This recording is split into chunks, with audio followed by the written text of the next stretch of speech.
Good morning to A.J. Flick, repurposed writer. I like that. I saw that. Repurposed journalist. Journalist, that's correct. Good morning, A.J. How are you? Good morning. I'm fantastic. How are you? Not too bad. A book that's been, what are we going to call this, 11 years in the in the make? Yep. Is that right? About right? Yep, that's right. Toxic Rage, a tale of murder in Tucson. Yes. And when does this officially drop? Tomorrow. Look at that. Ooh, I love timely interviews. Now, Ed, I was telling her about your father-in-law, Jim Clark, and his book, The Last Rampage. Last Rampage. She's quoted in it. Ed, I've known you forever, and I didn't know he was your father-in-law. Yeah, I'll have to say hi to him for you. Yeah. That'd be great. Please do. Absolutely. Why are you quoted in The Last Rampage?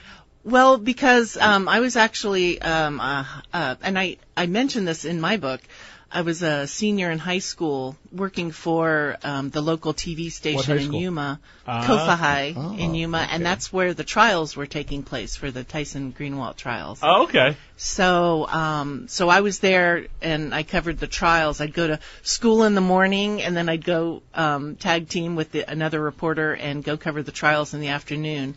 And that case really it formed a lot of my eventual conclusions about the justice system, and some things that work and some things that don't. And so I actually followed the case throughout, and throughout all the appeals, and got to know most of the people involved. And so it was a case that's kind of, it sounds weird, near and dear to my heart. No, absolutely. It's affected a lot of people, yeah.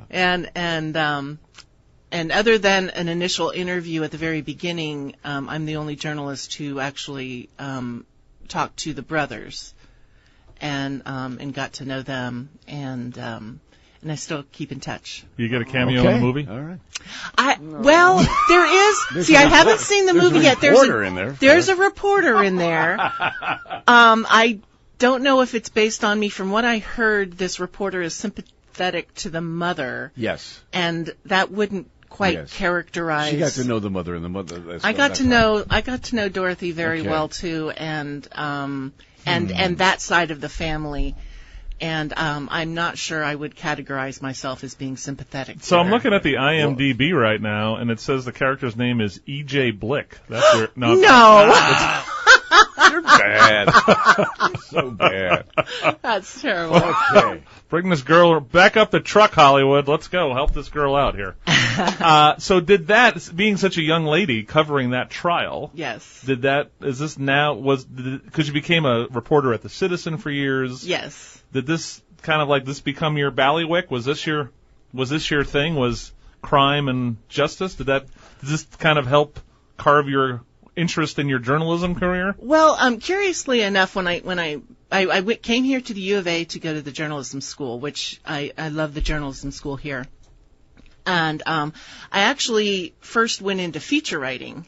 Okay. And then over the years, at various places across the U.S., I did sports, I did features, I did news, I did, when I came to Arizona, back to Tucson in '93, I was a copy editor, and then I went to the feature side, and then I became the entertainment editor, and but I always wanted to cover courts. I was going to say, now, through all these gigs you're talking about, was it always a little bit of a mild letdown because you weren't covering courts and crime? It wasn't a letdown because I enjoyed most of the beats that I covered, and then as things happen on a newspaper, sometimes you get pulled in when someone's sick or can't make something. So whenever it was something court-related, I loved that. I didn't like doing cops so much. Right. I did the cop beat for a while, and I didn't like that. But when the court beat opened up, I jumped at it. Why didn't you like the cop beat? Well, I like to say with the courts, the blood is dry. By the time you get to the case in its courts, it's not the instant trauma of going to the crime scene and seeing the victims where their pain is so raw. In courts, a lot of emotion comes up as well, but it's just not as raw, and I didn't enjoy that very much. I felt so sorry for the victims when it was just so fresh. Correct. Yeah. And when you go to a crime scene as a reporter, you have to ask questions to people who are pretty raw. At the Yes. time. It's not fun. Yeah. Yeah. And there's no good way to approach it, and it's very awkward for everybody. It has to be done. That's the way things happen, but. And then you don't get any answers because you go to the cops, they're not talking to you. And when the defendants are first charged, the lawyers aren't talking to you. But as the court case unravels, then you get to see you do a lot of digging. One of my favorite things was just go to the courthouse and look through records. Right. And you could find some really different good strokes stuff for different there. folks, as we like to say. Yeah. So outside of the tragic events of January 8th, I would say two criminal acts of murder that have kind of fascinated this area. One had a little more mystery to it, was, of course, Gary Triano's car being blown up at the La Paloma Country Club. Yeah. And then your book, which you're covering the case, which is the murder of Dr. Schwartz by Dr. Stidham was the victim. Oh, sorry, Yeah. I got my doctors mixed up. The Murder of Dr. Stidham by Dr. Schwartz. Yes. Which is the title of it, which is basically the subject of your book, Toxic Rage. I would say those are the two big ones that kind of fascinated this area for the last 20 years. Oh, yes. And with this case, so many people still in Tucson and elsewhere, too, that I've been contacted over the years, they knew one or both of them. They were patients, or they knew them, or one of when I was originally contacted years ago by a publisher, his wife is an eye doctor, I believe, and knew them. And so everybody feels like they have some kind of connection to it. And it's Tucson. Tucson, as I explained in the book, is a big city, but we always think of ourselves as a small town. And that kind of small town mentality where people know each other. I was just up the street when Dr. Stidham was being murdered, literally. I had nothing to do with it. Hold that thought. That's a great tease right there, where she says she had nothing to do with it. No. So when we come back, let's do one more segment with AJ Flick, the author of Toxic Rage: A Tale of Murder in Tucson. We can get this on Amazon starting tomorrow, of course. You can pre-order today. Awesome. And then if you order the Kindle, it'll be delivered tomorrow, and of course the book will come in 3 to 5 days or whatever it is. When we come back, we're going to talk about this story that she's been kind of working on for 11 years. And it's now getting published, and it's Wild Blue Press is the name of on Wild Blue Press, but you can get it is it going to be in fine bookstores also? Absolutely. So what local ones can we find Clues Unlimited, Antigone is going to start carrying it. Awesome. I believe it's the Barnes & Noble on Broadway. Okay. And working on some others. And there's a book signing coming up soon, I bet. There's a few. Excellent. So do you have that schedule with you? I know it off the top of my head. All right, we'll do that when we come back, too. All right, Chris DeSimone, AJ Flick, you are on the Wake Up Tucson show. If you have a question or comment, 790-2040. We're doing Italian American Day for Columbus Day. Little Rosie, wake up.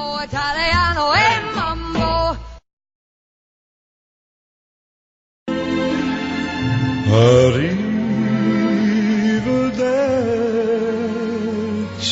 Roma.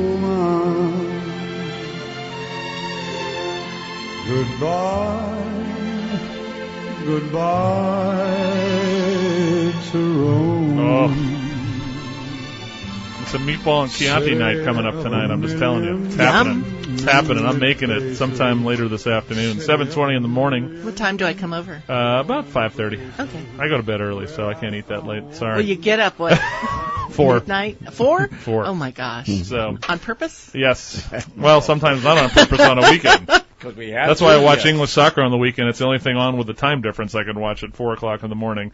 7:21 in the morning, AJ Flick. The new book is Toxic Rage, A Tale of Murder in Tucson.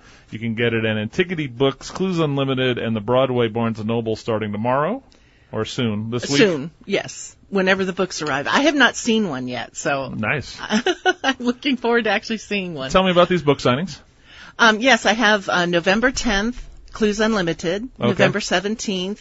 Is mostly books, and I'm scheduling others. I'm talking to other people, talking to Antigone, the Barnes & Noble, and so if you go to Facebook, can I plug my Facebook page? We're shameless pluggers all the time on this show. If you go to facebook.com/writer AJ Flick, that's my writer page, and that's where I'm posting all of my appearances, including this morning's appearance. Well, thank you very much. It was very official the way you did your announcement on the show. I appreciate your professionalism. Great. Thank you. I'm learning. Oh, my gosh, there's so much that is... Writing this book was nothing compared to all this stuff. Correct. The promotion and the social media side of it. Yes. Oh, there's so much to do. So we tease this by saying 11 years. Yes. You've been kind of, I don't know if you've been totally right. This is an 11-year project. When did this first started coming in? Well, you covered it, right? Yes, I covered it for the Tucson Citizen, the late, great Tucson Citizen. There were 2 trials, Dr. Schwartz and Bruce Bigger. And in between the trials, a publisher called me and said the words that every journalist wants to hear. How'd you like to write a book? Yep. And I said, who's putting me on? And he said, no, I'm serious. And so we had to wait until after both trials were over. And then, over the course of about 3 months, because I had all the research, because I'd been covering the case from the beginning, and I just had to put it in book form, which I enjoyed so much. It was so nice to get out of that newspaper, right, 12 to 15 inch story. Correct. And actually tell a fuller story. And so I wrote it, and it didn't get published, for various reasons. And, so then I kind of put it on a back burner because at the time the Citizen was going through its death throes. Right. And so everybody was worried about their jobs, their future, what they wanted to do. And I knew that I wanted to go off in the direction of being my own writer. I didn't know quite how to do that, but in the meantime, I put the manuscript on the back burner, and I'd touch it up now and then, and I'd get calls, or these Discovery ID shows would call me up and say, hey, we're doing a story on this, and even, in the last 3 years, I've gotten several calls about this case, and I asked one of the producers, it's been so long since the case happened, you're doing a story on this, why? And the producer said, well, the people involved. You can't make this stuff up. Correct. You have this young, brilliant, well-liked eye surgeon who is found slain, stabbed to death in the parking lot of his medical complex. And then that was at First and River. And River, okay. Mm-hmm. Yep, right across from the Rito. Yeah. And then they accuse another eye surgeon of hiring a hitman, and a most unlikely hitman at that. Why was he unlikely? Well, Bruce Bigger, he did not have a history of violence. Most of the violence in his past were involved, fights, getting beaten up. He seemed to get beaten up a lot. And so it's not like he's not a career criminal. He was a drug addict who got into trouble. Right. And so not the kind of person that you would think would be hired to kill someone. Now, earlier, Dr. Schwartz allegedly asked his girlfriend, fiancé, Lourdes Lopez's ex-husband to kill Dr. Stidham, and Danny Lopez was kind of a nefarious character involved in crime. Married to a prosecutor. Yes. At one time. At one time, yes. And so allegedly Dr. Schwartz asked him to kill Dr. Stidham, and you could kind of see that. Danny was not, like I said, he was pretty much a career criminal, and then he turns up dead himself, so he got killed in a... I don't want to ruin the book, because you should read the book, Toxic Rage, A Tale of Murder in Tucson. What about Stidham drove Schwartz to this point in his life that he said, I'm going to hire someone to kill an eye surgeon? Yeah. Dr. Schwartz was practicing here in Tucson, and he wanted to have someone else take over the children's practice in his office. Right. And so he advertised, and Brian Stidham saw that advertisement. He was in Texas, his native Texas. And so Dr. Schwartz hired Dr. Stidham to take over the children's practice. About a year after Dr. Stidham got here, Dr. Schwartz had been self-medicating himself with Vicodin for these physical ailments and writing prescriptions out to Lourdes Lopez for several hundred Vicodins and other people also, and he got caught. The feds caught him. Right. And they raided the office. Dr. Stidham got scared and said, oh my gosh, what have I gotten myself into? And started to break away from the practice while Dr. Schwartz was going through his federal court case. And in the meantime, eventually would lose his medical license and privileges. And so, according to prosecutors, this situation built up a toxic rage in Dr. Schwartz, so that he wanted Dr. Stidham he wanted his to get him in trouble, so his license was taken away and he couldn't practice, or killed. Right. And apparently asked a lot of people, hey, do you know someone who can take out someone else? Oh, my gosh. And they had a whole parade of witnesses who said, yeah, he told me this, but I didn't believe him. Sure.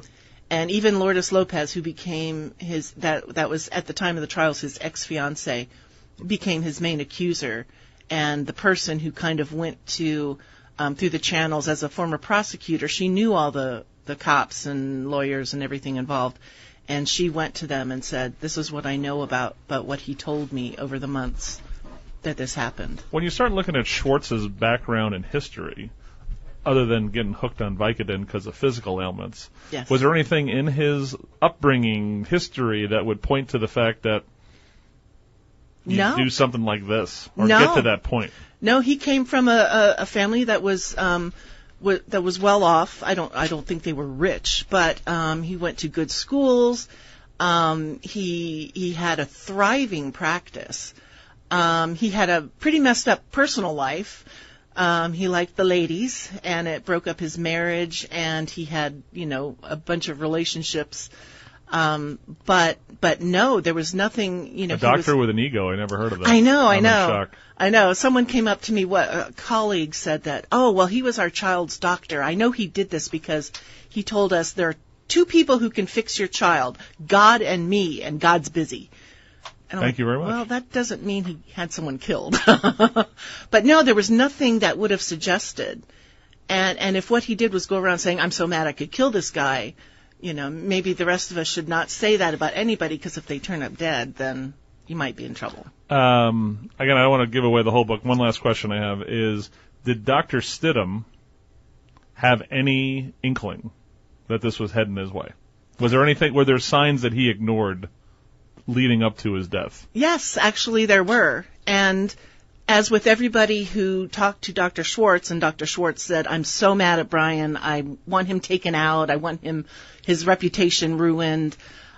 These rumors, Tucson being Yep. tight-knit, and especially this medical practice, eye surgery and things like that, it was a, close group. They all knew each other.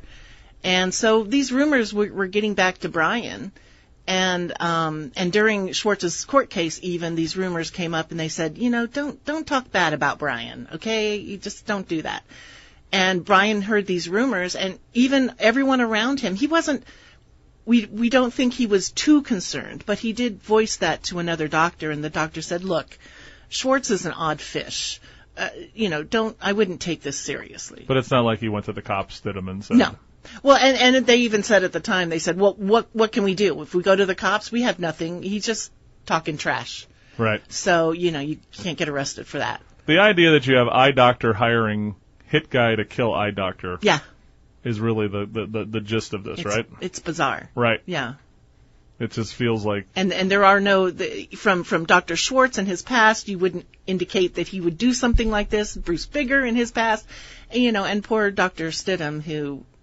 by all accounts was a really nice guy, and he's the one who... So this thing about growing toxic rage, Yes. That's why it's the title of the book. Absolutely. 790-2040 is the phone number. Let's go to Donna on line 2. Donna, you're on with AJ Flick. What's up? Yes, I'm definitely going to get your book, because I knew both of those gentlemen, and because I worked in the NICU, okay, and they would come in and look at our baby's eyes, and Dr. Stidham was such a gentle person. He would, swaddle the babies, and he was so gentle with them, and he was so nice, and he was so excited about getting his own practice.